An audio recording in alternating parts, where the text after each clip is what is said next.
त्यांचं हे डिक्लेअर करतो, मग तुम्ही राम मंदिराचं बोला.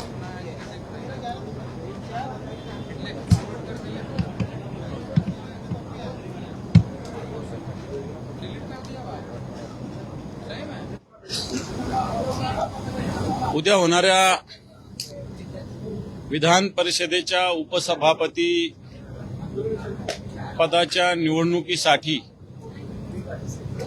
महाविकास आघाडीच्या वतीनं विधान परिषदेचे सदस्य, ज्येष्ठ शिक्षण तज्ज्ञ असणारे, मुंबई शिक्षक मतदारसंघाचे आमदार असणारे जमू अभ्यंकर सर यांना उमेदवारी महाविकास आघाडीच्या वतीनं आमचा उमेदवारी अर्ज आज आम्ही आता थोड्या वेळात भरणार आहोत. जमू अभ्यंकर सर एक शिक्षण क्षेत्रातील मान्यवर म्हणून ओळखले जातात, अभ्यासक म्हणून ओळखले जातात आणि म्हणून महाविकास आघाडीच्या वतीनं त्यांचा उमेदवारी फॉर्म आम्ही भरणार आहे.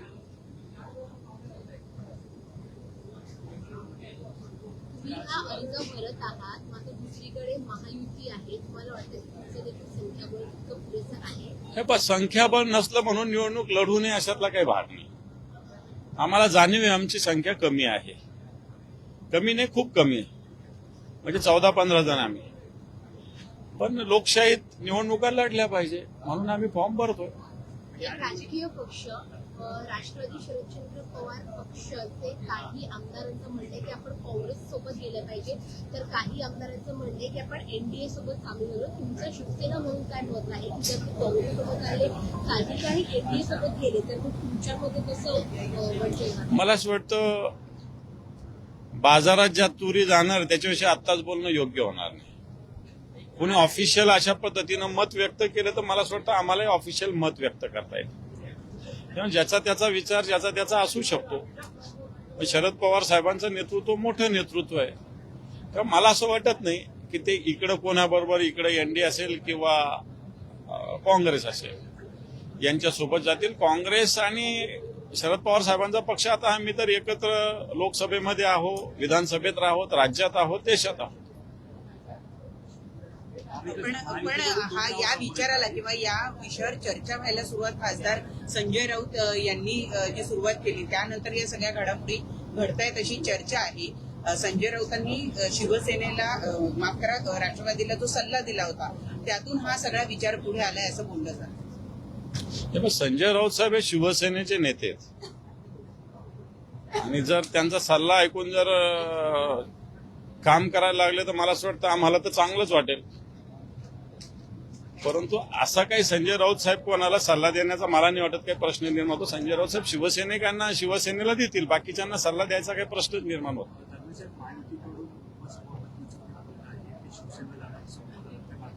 जी घटना नाशिकमध्ये घडली, 2 उमेदवार होते, एक होते समोर बघून घेतले जे त्यांचा विजय झाला अपक्ष राहिल्यात.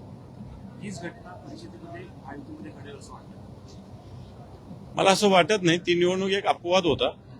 असं काही होईल असा याच्यावर मी विश्वास ठेवत नाही. असं काही होण्याची गरज पण नाही. जे व्हायचं ते समोर होईल. पायऱ्यांवरती राम मंदिराच्या दानपेटी होती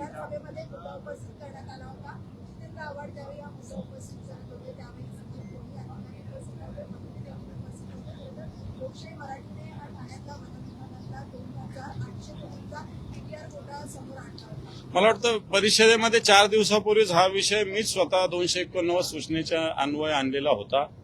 वन विभागाची जमीन आहे. ही जमीन हायकोर्टाने खरं तर सरकारचं दुर्लक्ष झालेलं आहे आणि कशा पद्धतीनं विकासकाच्या हवाली केली कळायला मार्ग नाही. राज्य सरकारने याच्यामध्ये पावलं उचलावे अशा प्रकारची सूचना आम्ही विरोधी पक्ष म्हणून केलेली आहे. जर असं केलं नाही राज्य सरकारने तर राज्य सरकारचाच याच्यात सहभाग आहे असं मला असं वाटतं जनतेला वाटेल.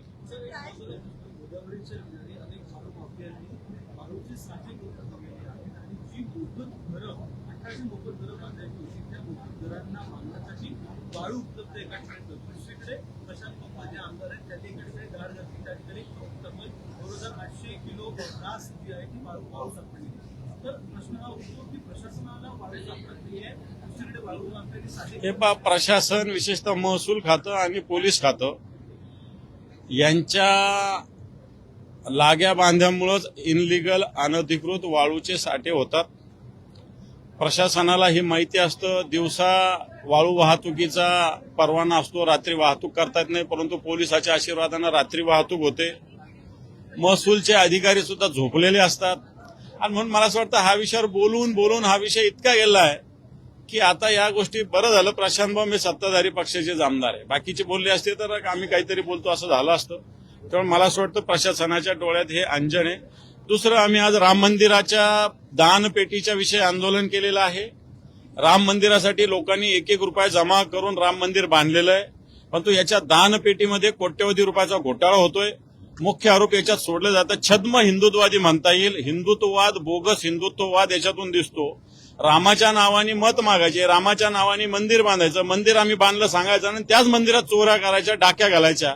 या प्रकाराचा निषेध आम्ही आता आंदोलनाच्या माध्यमातून केलेला आहे. सर, काल ज्या पद्धतीत विरोधकांच्या 293 प्रस्तावावरती चर्चा सुरू होती तेव्हा अधिकारी उपस्थित होते, तेव्हा अधिकाऱ्यांना कारणे नोटीस देखील बजावली.